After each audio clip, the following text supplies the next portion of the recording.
Good morning from Tokyo. Tignan nyo guys, meron ng mga bulaklak ang ating mga sili.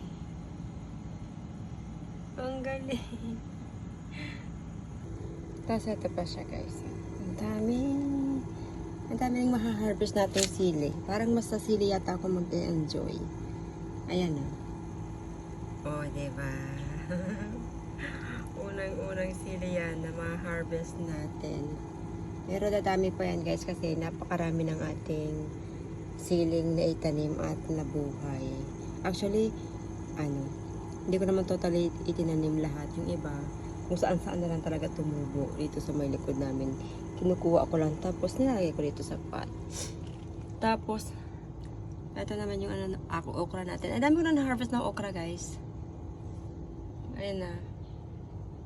Malapit na siyang mawala sa mundo. Charot.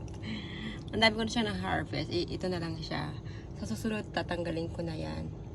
Ipapadry ko yung mga puno para next fertilizer. Ang galing.